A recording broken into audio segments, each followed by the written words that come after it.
We're here on 25 CR 216, Ashley Rude, violation of community control, final hearing violation. You were ordered to have no contact with the victim, and on August 16th, there was a Cleveland Police report of contact between you and the victim. Do you understand that charge? Yes. August 16th, you were in Cuyahoga County without permission from probation. You understand that charge? Yes.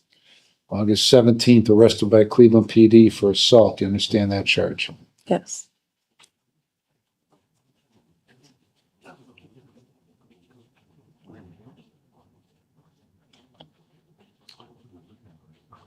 All right. Ms. Tomaszek? Yes, thank you, Your Honor. I know we were last here on September 24th and there was probable cause found. Since then, I have talked to Ms. Rude and she indicated she would like to admit to the violations and we are prepared to proceed with sentencing today. Thank you. Is that what you want to do, Ms. Rude? Yes. And what's your plea to those violations?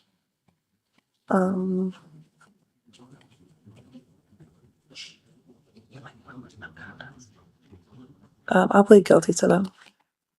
All right, I'll accept your guilty plea and find you guilty. But What seems to be the problem here? I'm sorry. What seems to be the problem here? I apologize about some of the things that have occurred. As far as assaulting my ex-boyfriend and the other woman, I didn't think that this was going to happen like that. Why did you have contact with him? If I'm being transparent here, we've been in contact since I was in jail in December. Why? We basically have been living together. Why? I sometimes need help financially.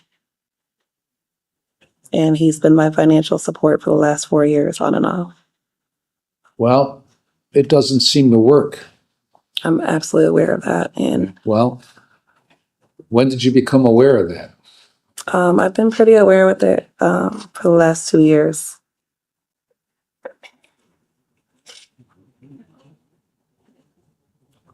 I was working on becoming more independent. I got another job. At the same time, also, I have been asking for financial help, and he has been providing financial help.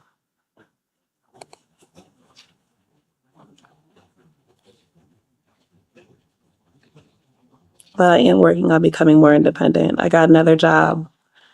I moved my daughter and I to Forbes' house because I am becoming aware and learning in therapy that some things are just not healthy for me in my life. So.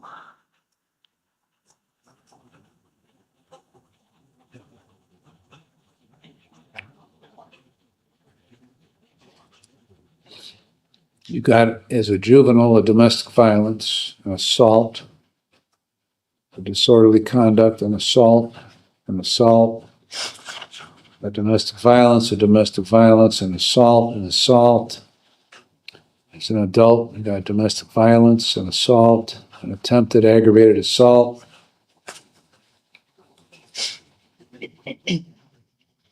Disorderly conducts, criminal damaging, violation of a protective order in this domestic violence. Nothing seems to work. When you're on probation, nothing seems to impact you. Last time you were here, a short time ago in May,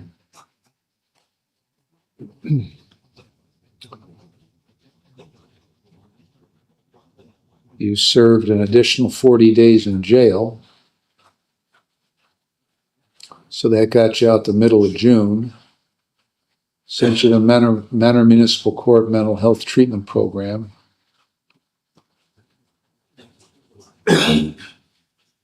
Told you to have no contact with Joyner.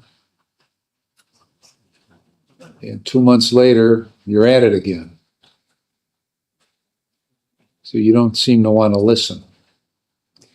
I have told my probation officer there have been several, this isn't the first incident that has happened. There have been several incidents that have happened, which is why I did try to take necessary precautions to kind of step away from our situation.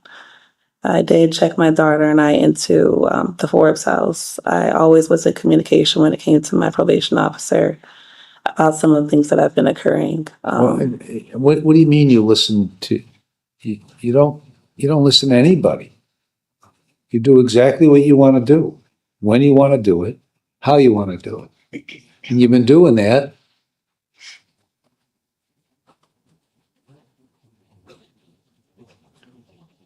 for 18 and a half years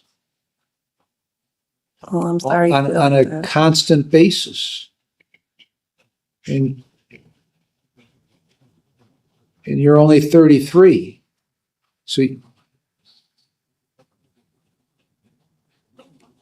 you haven't changed a thing in your life.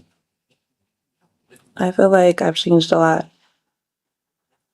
I When? feel like my temperament has changed a lot before When? this. I haven't been in trouble since 2013. What do you mean you haven't been in trouble since 2013? Didn't you hear all this stuff I read off? As a juvenile? No, as an adult. I don't really get in trouble with the law. Okay. June of 11, domestic violence. Buckle up, guys, today we are going to witness a courtroom hearing that quickly turns tense. The defendant admits violating probation conditions after having contact with a man she was ordered to avoid. As the judge begins questioning her, she explains that financial dependence and an ongoing relationship kept pulling her back into the same situation. While she insists she has been trying to become more independent and improve her life, the judge appears unconvinced. What starts as a routine violation hearing soon becomes a deeper examination of years of repeated choices, setting the stage for a much tougher confrontation ahead. June of 12, assault. June of 12, attempted aggravated assault, like 2 weeks later after the first assault. November of 16, disorderly conduct. March of 17, disorderly conduct, fighting. August of 20, possession of marijuana. December of 20, disorderly conduct, persistent. September of 21, disorderly conduct. May of 23, criminal damaging. October of 23, violation of a protection order. In here, domestic violence. In Cleveland, whatever they charge you with in Cleveland, that there are charges pending in Muni court. What do you mean you don't get in trouble? These are usually incidents with my ex-boyfriend. Okay. Why? Why do you, if they're from your ex-boyfriend, why do you keep getting in trouble in disputes with your ex-boyfriend? I'm usually defending myself. Okay. Okay. It seems to me, from your record and from my contact with you, you do not know how to conduct yourself in a manner that keeps you out of jail. You don't seem to be able to do that. No matter what the conditions of any probation, how many times have you been sent to prison? Never. Never. Which means you've always been on probation, right? Right? No. No. Okay. How many times have you been on probation? Twice. Twice.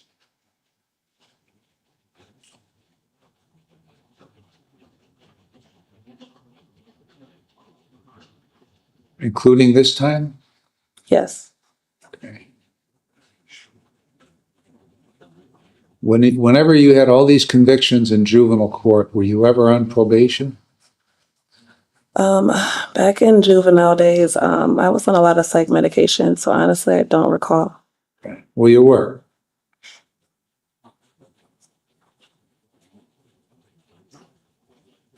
In June of 11, on your domestic violence in Cuyahoga County, you were on probation. You violated probation. In June of 12, in Cuyahoga County, you were placed on probation. I had a lot of, In December of 20, in Willoughby Municipal Court,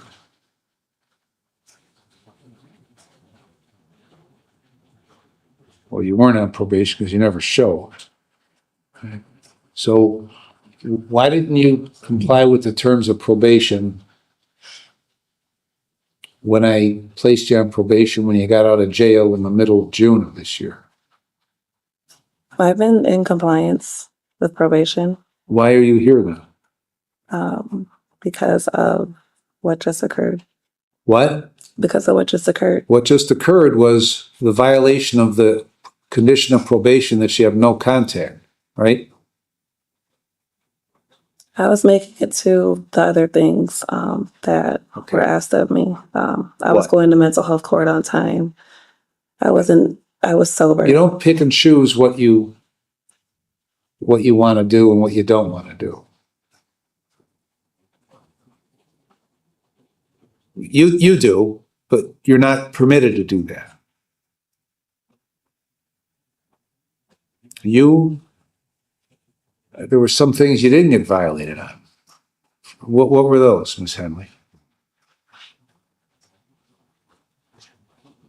Your Honor, there were prior incidences of contact with the victim. Since being put on probation here. Yes, Your Honor, Okay. documented by Willowwood Woodbrook Police Report, as well as from the defendant. There was a traffic offense occurring in Lyndhurst that I was never made aware of, nor was I made aware of that she was out of county that day. I'm sorry, Lyndhurst Community.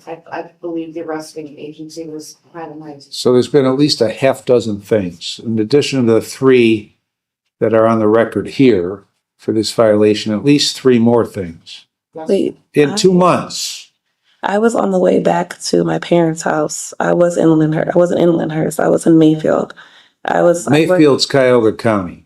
Right. And I work at and then you're summoned into Lyndhurst Municipal Court for whatever violation it was. I couldn't report. That happened on the 14th, and I couldn't really report because I got arrested on the 16th. Okay, planned on- so what happened the rest of the 14th and the 15th and part of the 16th that you couldn't report it? How am I supposed to report? I was going to report on Tuesday, which was Got a telephone? Got a telephone? it's the weekend. Okay. I'm not usually one to not You listen to her. not only do you not listen, okay, to what and do what you're supposed to do, not only do you not comply with the terms of your probation, but you don't even seem to think that it's a problem not complying with the terms of probation, because every time I ask you about it, you come up with an excuse as to why you're not doing it. I in was the on 2 the way back months from work. that you were on probation. This all occurred after you got out of jail. I was on the way back from work. I had to pick my daughter up in Cuyahoga County. My parents live in Mayfield Village. I was staying at Forbes' house. And you got some sort of ticket, right? I was going 75 and a 60. Okay. What? 82. 82 and a 60. You got a ticket. And that then triggers an obligation for you to tell your probation officer. I couldn't report yet. I was going to report on Tuesday. That happened I couldn't report yet. Okay. All right. All right. So there's a perfectly reasonable explanation for each of these violations. I was really on the way back to pick my daughter up. So is there a perfectly reasonable explanation for each of these violations? Yes. There is. Okay. All Not right. all of Ms. them, Tomaszek? but that one. Thank you, Your Honor. Unbelievable. In speaking with Ms. Rude, she would like to ask the court for an opportunity to continue doing probation. And speaking with her, she has indicated some of her mental health issues. She is currently enrolled in the mental health court through Mentor Municipal Court. We have quite a few clients in that court, Your Honor, and I've spoken with the judge and Jamie with. I spoke with the judge too. So from what Ms. Rude told me, As the hearing continues, the judge challenges the defendant's claim that she rarely gets into trouble. One by one, he reads through a lengthy record of prior offenses, probation violations, and repeated encounters with the legal system. The defendant argues that many incidents stemmed from conflicts with her former boyfriend and claims she was often defending herself. However, each explanation is met with more scrutiny. The tension rises as the judge points out a pattern of excuses, questioning whether she truly accepts responsibility for her actions or simply finds ways to justify every violation that brought her back before the court. She has been enjoying mental health court, so she would like an opportunity to continue probation, get another opportunity to continue going to mental health court. Your Honor, I know she has a hearing on November 3rd for a custody issue with her daughter. She indicated her daughter is her main priority. She does not want to miss that hearing. She wants to make sure she can How do. can her daughter be her main priority when she can't live her life within the bounds of what she's supposed to do? If her daughter were her main priority, then she wouldn't have gotten arrested in Cleveland on August 16th. Okay, so it's not her main priority.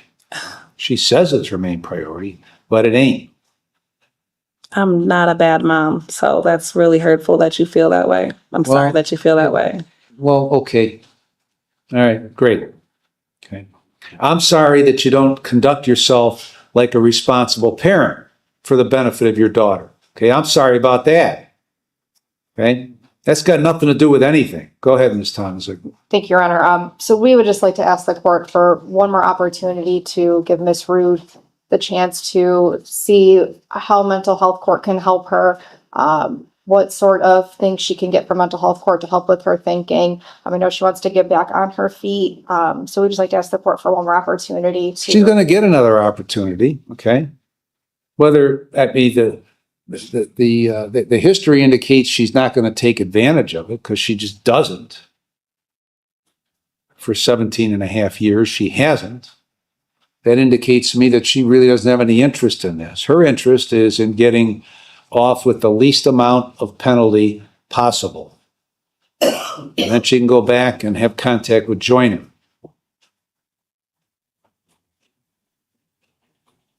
But she'll get the opportunity. Thank you. Thank you, Your Honor. All right, I've gone back and looked at the pre-sentence report and considered all the applicable statutes once again. And as I said earlier, you were sentenced on May 7th.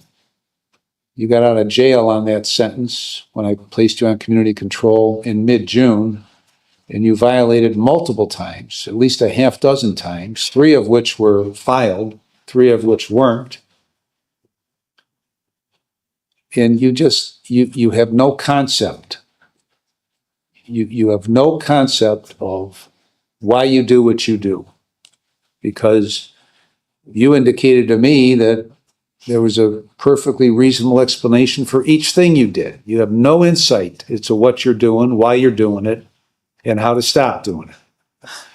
Now, I'm going to keep you on community control for the same term. You're going to serve 95 days in the jail with credit for 35. After that, you're going to go to NeoCap. You're going to complete that program and follow those recommendations. And you're going to continue in the Mentor Municipal Court Mental Health Treatment Program. And you're going to comply with all those conditions, as well as all the other conditions that I imposed upon you for your probation on May 7th, including no contact with Willis Joyner or any other member of his family. Can my daughter and I also have a no contact order? Can your daughter and you also have? Yeah, because this communication doesn't just go one way. Okay. Okay, I didn't reach out to Joyner. He reached out to me. Okay. So this is ridiculous that I'm being placed with all these different regulations, right. And I'm also not I understand that. I understand in light of your history how absolutely ridiculous this is. I can lose custody of my daughter once with again, regulations. because once again, you bear no responsibility in any of this. You don't even know me as a person. You're going by a fucking piece of paper. Right. That's bullshit. Right. I could lose custody of my fucking daughter. Anything else, Ms. Tomaszek? Nothing further, Your Honor. Thank you. All right. You asshole.